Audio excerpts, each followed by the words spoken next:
process. So yeah, I think let's get going. I'm going to go through to this page first so that we can pick up where we are there. That's what we're talking about today, folks. It's 3 o'clock in KZN and 3 o'clock in most places in the country. Welcome to today's session. Really just a short Q&A session that we're running, a question and answer session. I'm going to, sorry, let me just go back here. Just for those of you that want to type in questions, let me just show you where you can type in questions. If you go to the Q&A box, let's go down there, the Q&A box. You'll see there's a Q&A box where you can type in details, and there you can type in any questions that you have got that you wish to ask. Thank you very much for a few people who sent us questions through beforehand. There are obviously some big questions to be asked without actually asking the questions today. But yeah, please type in any questions there and I will be fielding them in the background. Jaco Deacon is the Deputy CEO of FEDSAS. If I go back a step or two, there's a list of all the FEDSAS provincial managers, just so that you're aware of who they are. And then I think, yeah, straight away going to jump into it. We are live on Facebook as well. For those of you that maybe haven't got to us and got to the details, I'm going to hand over to Jaco and say, welcome, Jaco. It's been another very busy week in the lives of South African education. How are you in Bloemfontein there? No, fine. Thank you for having this session. I thought of starting with one of those masks, but I thought maybe it would be insensitive, but I couldn't get hold of one in Bloemfontein. No, it's been a hectic week corona-wise, and we've seen the report from Parktown as well. So, I mean, that's all part of the latest developments in education. So hopefully today we'll be able to touch on both what schools are supposed to do regarding corona, what they're supposed not to do with the coronavirus, and then lessons that we've learned from Parktown, and then the typical questions that will come in on normal run-of-the-mill stuff as well. No, that's great. Thanks very much. I think let's start off, and I just want to go through here where there were a few details that came through, some of the questions we got through. Maybe first and foremost, corona. What are we, coronavirus, COVID-19, what are we doing about that? What do we need to handle? A bit of my background being in KZN, in Howick, very close to Hilton, where the first report took place. I was fortunate to attend the meeting where the health minister was involved. And if I may say, I was very impressed by how they're handling the thing so far. The protocols, I think, in place are very good. We've recently in KZN had just a communication came out a few hours ago from the HID of the Education Department with regards to processes. I think Jaco's seen that as well. So Jaco, maybe give us your take. What do we do? We saw Rian van den Berg, a Deputy Provincial Manager from Gauteng, on TV the other night. But from your side, what are we doing with coronavirus at the moment? How are we handling that process? Ja, probeer om nie die virus te kry nie. Ek dink dis amper die belangrikste. So wees kalm, nommer 1. Ek dink die paniek wat op hierdie stadium in die stelsel is, veroorsaak dalk baie meer skade. So don't panic. Work on fact, not on fear. And I think that's the message for governing bodies as well. In terms of the legislation, we cannot simply close the school down. Under a severe crisis situation, a school principal can do it, but with the coronavirus, there's a specific protocol that your school principal must follow to report to your provincial department and to the Department of Health, and then they will actually take over the process to contain and to test and so forth. So on a school level, rather focus on process, your preventative action. En as ons kyk na wat kan jy voorkom en doen, as dit tipies om hande te was. By 'n laerskool vir die kindertjies te sê, nou nie mekaar se koeldranke drink en mekaar se broodjies eet. Jy hou vir 'n rukkie dalk op om drukkies te gee. Kyk na die speelapparaat. By die hoërskool weet die manier ons mekaar groet by die skool ook. Dat ons op werksoppervlaktes gereeld skoonmaak. Daai oppervlaktes waar baie hande is, daar moet ons 'n bietjie meer voorsorgmaatreëls tref. But Paul, I would like to share a note that I got from, I actually received it through WhatsApp. It's a doctor at Gray's Hospital, and she ends her whole message with the following. She said, temper fear with reason, panic with patience, and uncertainty with education. We have an opportunity to learn a great deal about healthy hygiene and limiting the spread of transmittable diseases in our society. And I think that's the difference. So use this as an education opportunity, not to spread panic, not only for your learners, but also for your parent community. So die vraag is, wat moet jou skool dadelik doen? Ek dink vorm 'n risikokomitee. As daar 'n berig sou deurkom in jou skoolgemeenskap, wat gaan jou kommunikasieplan wees? in die aard van die saak, die skole skakel met die owerhede, maar ook jou skakeling met die skoolgemeenskap. Hoe gaan die boodskap blykbaar uitgaan? As ons hoor dit is 'n kind, hoe gaan dit dan daarvan af hanteer word? Hoe lyk ons skoonmaakspanne, die higienespanne? Gaan ons bietjie ekstra seep uitsit? Gaan ons die kinders 'n demonstrasie wys van hoe om hulle hande behoorlik en reg te was en oppervlakte skoonmaak? So ek dink jy ons moet paniekerig raak nie, ek dink ons moet versigtig wees. En dan die belangrike aspek hier, ons moet met feite werk, want daar's nie soveel nuus wat rondhardloop in die gemeenskap wat onnodig tot paniek lei. So die kort antwoord is work with fact, not fear. En neem goeie besluite op feite, nie uit vrees.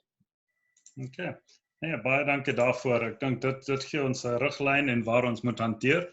En ek dink dis presies wat ons moet doen. Ons moet nie paniekerig raak nie. Ja, daar was 'n vraag wat voorheen ingekom het. Baie dankie daarvoor en ek sit dit op die skerm nou sodat almal dit kan wel sien. En ons praat oor die wetlike implikasie van beheerliggaamlid. Die korrek saamgestel is, byvoorbeeld vakatures nie gevul deur koopsie en verkiesing van nuwe lede binne die voorgeskrewe tydperke nie. Wat is die wetlike implikasies van daardie proses daarso, Jaco? Wat doen ons daarmee wanneer daardie prosesse nie gevolg is nie en dan sit die beheerliggaam so nie heeltemal korrek saamgestel? Nou Paul, is eintlik 'n groot dilemma want dit beteken jou beheerliggaam is nie gekonstitueer nie. Met ander woorde, hierdie beheerliggaam kan eintlik nie wettige besluite neem nie want hy is nie reg saamgestel. Dit is anders as daar 1 of 2 vakatures is, maar die oomblik wat die meerderheid ouers nie meer daar is nie, of daar's nie meer 'n skoolhoof nie, adjunk nog nie waar nie, of is nie afwesig nie, of die kinders is nog nie by die beheerliggaam nie, beteken dit dat jou beheerliggaam nog nie lekker gekonstitueer het. Nou, daar's 'n verskil tussen 'n beheerliggaam wat nog nie reg saamgestel is nie, en die quorum vereiste vir 'n wettige beheerliggaam vergadering. So jy sou nog steeds wettige besluite kon neem, al is daar vakatures en jy voldoen aan die quorum vereiste. Dit is die oomblik wat daar wesenlike afwesighede is, weens bedankings of mense wat nie daar is en wat jou samestelling van jou beheerliggaam 'n krisis gaan word. Met ander woorde, al 4 ouers wat afgegaan het en daai posisies is nog nie gevul nie. As dit nie gevul is met kooptering of wat ook al nie, dan kan jy 'n probleem hê om 'n quorum te hê by 'n vergadering. So dis die eerste belangrike een, maak seker jy het nog steeds 'n quorum. En die skolewet maak dit moontlik om vir 'n tydperk van 90 dae mense te koopteer met volle stemreg en maak daarvan gebruik. Die rede hoekom 'n 90 dae is, dit gee vir die beheerliggaam genoeg tyd om dan 'n tussenverkiesing te reël en die skole om aan te meld, om seker te maak daar word 'n kiesbeampte aangestel om 'n wettige beheerliggaam in plek te kry. Nou ek neem kennis van die feit dat beheerliggaam, as jy nou nie reg saamgestel is nie, dan kom ons sê jy het nie meer 'n quorum. Dan beteken dit in eenvoudige terme dat jy nie besluite kan. Jy kan nie dienskontrakte aangaan nie, want die dienskontrak kan nie, die aanstelling kan nie gemaak word nie, want die werkgewer is nie volledig saamgestel nie. Jy gaan dieselfde dilemma dalk nou hê met die aanstellingsproses ook. Jy dalk 'n onderhoudskomitee, maar die oomblik waar die beheerliggaam 'n aanbeveling moet maak, is daar eenvoudig te min mense om 'n aanbeveling te kan maak na die onderwyshoof. So jy sit eintlik die hele aanstellingsproses totaal en al op die ys. Dissiplinêre verhoor en alle aktiwiteite van die beheerliggaam gaan uit die aard van die saak ook daar lê. Die vraag gaan spesifiek hier oor departemente opsigte van promosieposte. Maar in hierdie geval sal dit vir enige poste wees, of dit promosieposte is of nie is nie. Maar ons hoef nie in 'n skaakbadposisie te wees nie, want die wet skep ons daai geleentheid om met volle stemreg te kan koopteer vir 'n periode van 90 dae. So as jy nou in 'n beheerliggaam sit wat op hierdie stadium nie behoorlik saamgestel is nie, koopteer onmiddellik dat jy reg saamgestel kan word, maak seker jy het 'n quorum in jou vergadering en dan kan jy hierdie besluite neem. So jy hoef nie te wag tot en met 'n tussenverkiesing plaasgevind het. Ja, baie dankie, Jaco. Daar's 'n opvolgkwessie in daardie kwessie wat ook wel ingekom het. En nou praat ons oor die leerders van die beheerliggaam en waar hulle 'n rol speel.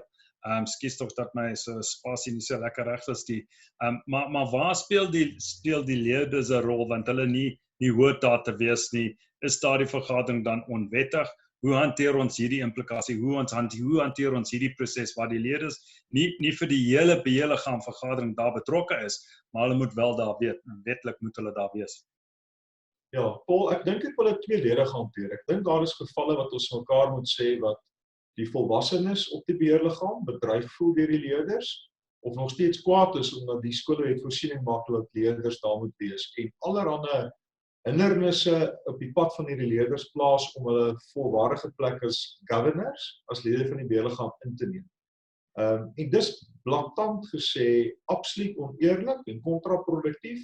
'n Leerder of leerders is 100% volledig lid van jou beheerliggaam en is geregtig om elke vergadering vir die volle gedeelte daar te wees. So die manipulasie van leerders of uitstuur van leerders is onbehoorlik en as iemand hulle daaraan skuldig maak, kan daardie lid van die beheerliggaam in terme van die beheerliggaam se eie gedragskode dissiplinêr hanteer word en behoort dit so hanteer te word. Leerders is ten volle lid van die beheerliggaam en behoort soos enige ander lid aan die volle bespreking deel te neem. Die probleem kom baie keer in oor waar die leerders dalk 'n moontlike eie botsing van belang kan hê. Dit is 'n opvoeder wat dalk nou bespreek gaan word wat die leerder by klas het, of daar's 'n persoonlike belang in 'n aangeleentheid. En op daai stadium moet die leerder dan verskoon word. Maar dit sou ook die geval wees waar ek en jy dalk 'n botsing van belang het sy as 'n besigheidsman of ek het ook insaam 'n bepaalde dissiplinêre aangeleentheid gehad en dan moet ek myself ook rekiseer. Dit beteken nie ek word nie genooi vir die vergadering nie, dit beteken ek word genooi en ek weet daai punt gaan bespreek word en op daardie stadium gaan ek myself eers verskoon. I think it's also good practice for your chairperson and your school principal or both to have a session where you sit down with the learners, talk about your expectations, bring them along to the FEDSAS training sessions, invite them to webinars, give them sufficient tools that they can contribute in your SGB meeting. Number one. Number two, if you sit down with them, discuss their contribution in the meeting. What do you expect from the learners? And also ask them, what do they expect from the school side, from you as chairperson, from your school principal, and have the open discussion. You'll be surprised about the quality of contributions that will come from your learners the moment you start to unlock that potential. Onthou oor 'n paar jaar as hy selfde leerder kom hy terug as hy ouer en is dalk die voorsitter van jou skool se beheerliggaam. So gebruik hierdie as 'n opleidingsgeleentheid om goeie governors terug te bring. 'n Goeie plek vir 'n leerder om betrokke te wees is byvoorbeeld op jou skool se waardeskomitee. Kry die leerder betrokke by 'n dissiplinêre komitee. By bemarking, veral by hoërskool, is dit die ouens wat vir jou die beste bemarkingsidees sal gee om jy's die graad 8 ouppies in jou skool te bring. So utilize the energy, the creativity, and schedule the meetings in such a way that those items that's really applicable and where the learners can make a contribution before they must go and study for an exam or a test, that they can bring their contributions. En moet asseblief nou nie die beheerliggaam vergaderings voor die toetse gaan skeduleer en juist daardeur dit vir hom onmoontlik maak om by te woon. That's not good governance. Yeah, I think if I can just add to that as well, is it's in the planning. It's in the planning of their involvement. So bring them in, get them on board. I've had the wonderful opportunity of the last few years serving on a high school, and it is different from a primary school. And Jaco, you'll probably find that out one day directly as well. But on a high school, you can engage with the learners, you can train them, you can get them an understanding of where the input is. And prior to my involvement, there was very little direct involvement in the correct way. And having those learners involved really is good. But I think what Jaco is saying is quite right. It's the planning and the processes that one needs to consider in that aspect from there. Jaco, I'm just going to... Ek het die voorreg gehad as 'n skoolleerder in my matriekjaar op die skool se beheerliggaam te dien. Okay. En dit was die jaar voordat die SA skole wet in werking getree het. Ja. So ons was leerders op die beheerliggaam gewees voordat die wet vereis het. Daar moet leerders op die beheerliggaam wees. Ja. So ek het 'n proetjie gehad hoe voel dit om aan daardie kant ook van die tafel te sit. Baie van die besprekings verstaan jy nie. Jy dalk nie die hele diepte konsep daarvan, maar jy kan tog 'n bydrae lewer. Al kan jy nie teruggaan na die res van die leerders om te sê, hoor, hierdie ouers bekyk hierdie begroting regtig mooi. Jy moenie worry, hulle is so beheer. So no, I think it goes both ways. No, that's great. While I'm just looking at questions there, I see that on the about 15 minutes ago, the latest document with regards to Parktown boys has been circulated and the lessons from that. While I'm just waiting for a few other questions coming in, and I'll ask the audience, if you've got any questions, now's your opportunity to ask those questions. And while we're waiting for that, Jaco, maybe just tell us the tragedy of Parktown boys. What are the lessons that we've learned, or what are the lessons that we're learning, and where are we going with it from that side? And obviously, there's documentation on our FEDSAS website that is there for people to see. Yeah, Paul, I think it's a brilliant document. Our legal team really put a huge effort in to study the report and then to draft the 6-page on what we should take out of it. So I'm just going to highlight the three important aspects. I mean, obviously there were some blunders made in the process about the roll call and not sufficient supervision and so forth. But I think the two crucial things for me in that report is, number one, we do have sufficient regulations in place to govern all school excursions. And if you add that to your school's policy, there's more than enough documentation. So the issue is not the paperwork, it's in the execution. And in the report, they point fingers towards the management of the school, the teachers involved in the process, to say, why didn't you follow your own internal process? Why didn't you follow the letter of the word in terms of the safety regulation? So that's the first important lesson, is if there's a policy, if there's a document like we have, a regulation, follow it. Make sure if your teachers are responsible for an excursion that have access to the policy, to the regulations, with the control list, the checklist that we also drafted for our member schools. Use that control list, the checklist, to make sure that you comply, number one. But number two, governors, we should be on high alert after this. That report also pointed fingers towards the responsibility of the governing body. It's not sufficient to draft your policy and to simply let it go to say, well, now it's an operational matter, the school must deal with it. The governors must actually check that they do comply with their own policies. So I think it's a good practice if your SGB takes a decision. So we're going to use that FEDSAS checklist, and before the event, the governors will have access to that document that we've complied, and now the governors will say, please proceed with your tour or your excursion. So you can no longer sit back to say, we've delegated that to the school principal. As a governor, we must be on high alert to ensure compliance with our own policies and with the safety regulations. And I think those are the two crucial factors to consider. Number three is the school principal phoned me a week or two ago, and he asked me, Jaco, is it still worthwhile to go on tours and excursions with all the risks? Shouldn't we simply cancel everything? En ek het vir hom gesê, weet jy wat, jy gaan nie lekker uit skool uithaal. Ek dink hierdie toere en uitstappies is wat juist vir die opvoedkundige omgewing verryk. Moet dit nie wegvat nie, bestuur die risiko. Moenie die geleenthede vir die kinders ontneem nie, doen wat ons kan. Artikel 60 is altyd daar. So Section 60 of the Schools Act will cover you if there's any loss or damage or even death. If there's a claim thereafter, it won't prevent the death, but that's the kind of insurance. But that shouldn't cause us, the tragedy shouldn't cause us to stop excursions and to stop going out. Rather follow process. As ons 'n dokument vir die departement stuur, kry die antwoord. Gauteng weet nou al 3 maande voor 'n toer met die dokumente in wees. Gaan deur daai oefening. Dis deel van die wese van skool wees. Don't cancel, plan. That's great. Thanks very much. I think that does give us, unfortunately, out of that tragedy, gives us direction as to what we need to do. There's a question that was typed in just now, and I'll just read it through. Jaco, you might be able to see it on your question box as well. But just for the sake of all the viewers out there, sorry, I've got an internet unstable message. It should be coming back normal now.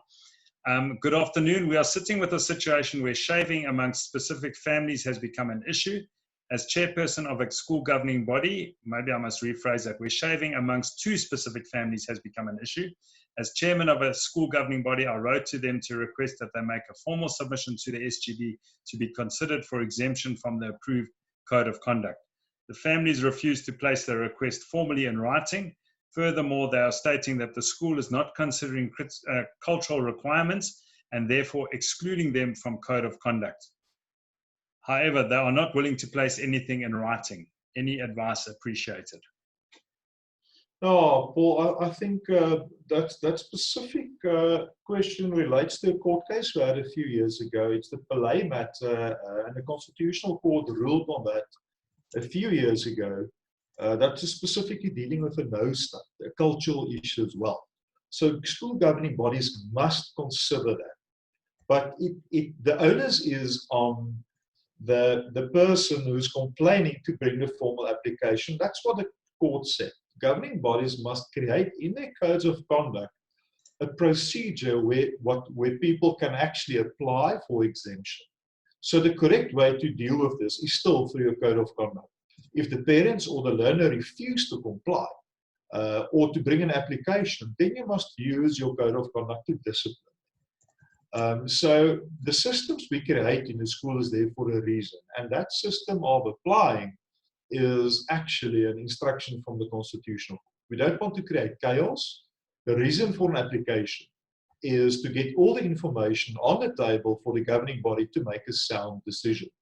So if I were you as chairperson, make an appointment with the parents. Make it as easy for them as possible to bring the application.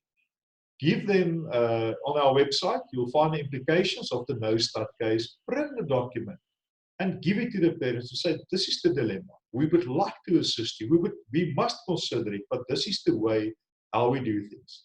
If you choose not to follow that process, then we cannot grant the exemption, and then your child will face disciplinary action at the school. So it's your decision, and hopefully you can talk some sense. But give them the document. It's on our website, the implications of the no-state case, the Pelé matter in the Constitutional Court, and also give them a draft application for an exemption. And I presume in that instance, other cultural or religion, consider it and give proper feedback to your parents. I think it's also important to discuss that at the open parent meeting, to say, this is how we do things at our school regarding exemption from specific school rules. No, that's great. Hopefully, Rihanna, that will help you in the guidance of that. Yeah, in various parts of the country, there have been various requests, and our legal officers have often handled with assistance of that. Yeah, various cultural, I think being a multicultural country, we're getting those sort of things coming through.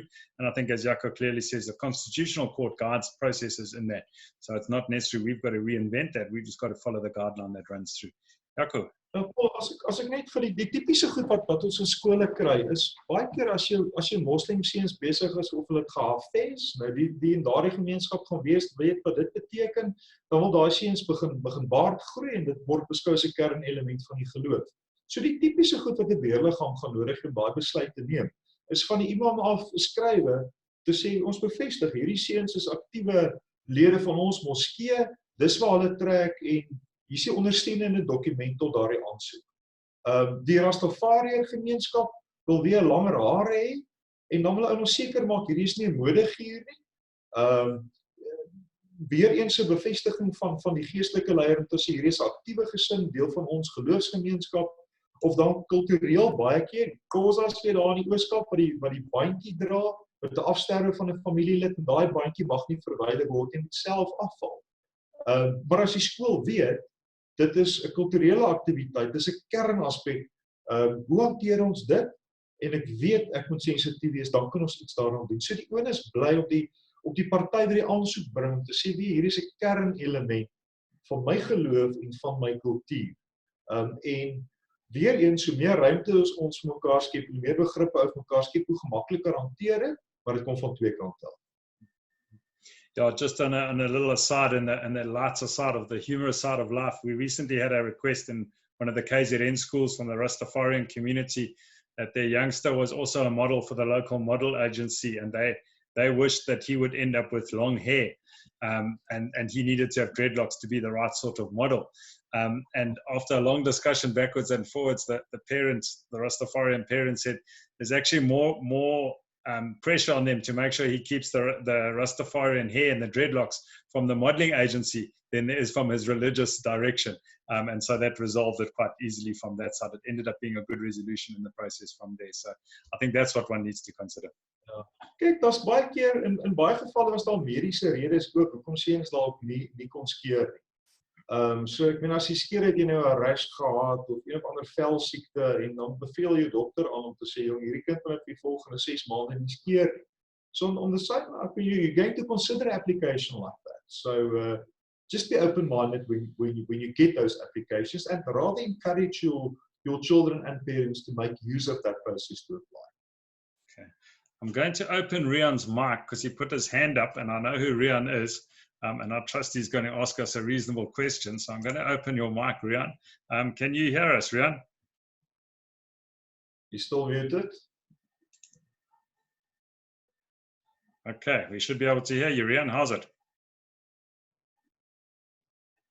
No, it's not coming through. Okay, I know Rian well enough to tell him that maybe at this point he should rather type in because he can't type quick enough. We did actually have a problem with his mic the other day, so we're busy sorting that out. Let's see, there's another question that's come in, folks. Now he has confirmed that he has got mic problems, so we'll let him type a bit from that side. The other thing I think, if I can ask that, I've got questions from KZN side. I'm waiting if there are any other questions coming through. But there's a question now, Paul. Let's take that question from Gladys. That would be great. I'll read it out. I need to know our school values are Christian driven. However, I've seen over the years that these are not reinstated, might be reiterated, and now we end up in issues of theft. And I think our reinstatement of this will assist us, what is our school governing body, to do to ensure that we do not infringe on any school action section. So yeah, I think we're talking about the values in a school, the values that are Christian focused, and we're talking about how do we keep those in place, because the of Christian values creates erosion in our society makeup. I think that's what we ask. Paul, I think that's a brilliant question. Gladys, thank you for that. The nice thing about a value-driven society is a value, let's take a value like respect. Respect is not attached to a specific religion or a rank value or a specific address. It's actually a very universal value. So it's important for the school community to identify our values. The reason why you may live out respect may be out of your religion. So your respect is founded in a religion, but I can be from another religion and also show respect towards you. So the important discussion is not your religion in that sense, but what are those common factors in our diverse society that will bind us together. And some people call values the glue that will bind different cultures, languages, or even religions in one school, like respect, like compassion, like responsibility. Those are the typical values that you will see in the school. So rather go through a process of identifying the values in your school and then start to live those values. It should not be a top-down process where the governors decide these are the values, then it's not going to work. It should be a process where you get buy-in from the whole school community, from the learners, your teachers, the parents, and even the people involved in your school, in your surroundings. If you go to the FEDSAS YouTube channel, there's a few video clips on value-driven schools that will assist you in that process. So a few years ago, we had a court case on religion. So a school cannot market itself as a one religion only school, as a Christian school or as a Muslim school, because it's a public school, it should be open for all. But your values that you identify can have a religious foundation, but it can also be a value that's not attached to a specific religion. So religion should not bar you from proceeding with the values process.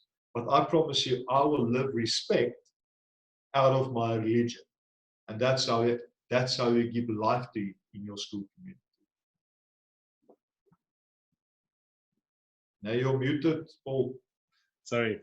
Just to add to that, as governors, if you're ever in a debate as to how your decision making should be, you should be able to go back to your values and use that as a guiding process. So if you're wondering how to handle a request for an exemption from the code of conduct, go back to what your values are if you're debating it, and look at what your core values are that are around your school, and that helps you with your decision making process. So that's really a good point to consider as well.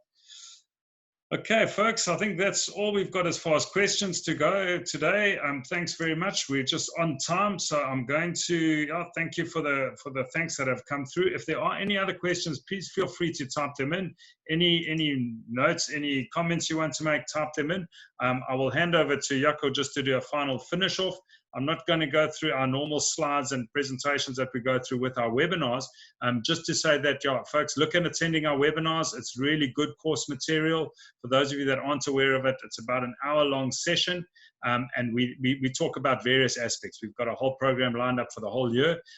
Hour-long session, time for question and answers. We've got the right people presenting the right content, which is really great. It allows us to get the information through to you. And in addition, also go have a look at our e-learning platform, because that will also give you a lot of information where you can self-learn through modules and pick up where you are with regards to the governance path that you're going on, especially newly elected members. We've just had by-elections, and it's really a great place for newly elected members to catch up on where they're sitting with regards to governance matters. But I'll hand over to Jaco, because I'm sure he'll be able to complete the session in a more professional manner than I am, because he's used to being in front of the camera a lot more than I am. So over to you, Jaco. Thanks, Paul. Ja, ek dink dankie dat jy die sessie aan deelgeneem. Ek dink hier is alles deel van FEDSAS se proses om dit so maklik as moontlik vir ons lede te maak om toegang te kry tot inligting en direkte vrae te kan vra. Maar gaan kyk wat is alles beskikbaar. Gaan ten minste een keer 'n dag op FEDSAS se webblad in om te kyk wat is die nuutste goed wat gebeur het. Ons regspan en ons FEDSAS span is altyd gereed as iets gebeur om 'n dokument daaroor te ontwikkel. You'll have access to our latest newsletters on the website. Obviously, those are more for our members. If you're not a member, then the YouTube channel is an open channel, so you can get access to that as well. And then follow us on Facebook. Facebook gaan jy baie goeie idee kry waar is weltebestuurders besig met opleiding en programme. En vroeg volgende kwartaal is daar 'n reeks brandpuntvergaderings wat reg oor Suid-Afrika gaan plaasvind. That will deal with sexual harassment in the workplace, financial management, your school fee exemptions, and your collections of school fees. And then there's a special one on the importance of reporting, the duty to report, and then also how to hand over. This is the last few months of your term as a governing body member. What do you need to do now in order to hand over, and how do you plan for an election? So besoek ons webblad en dan gaan jy alle inligting kry. So Paul, dankie. Lekker dag vir almal. Lekker dag almal. Lekker gaan. Bye bye.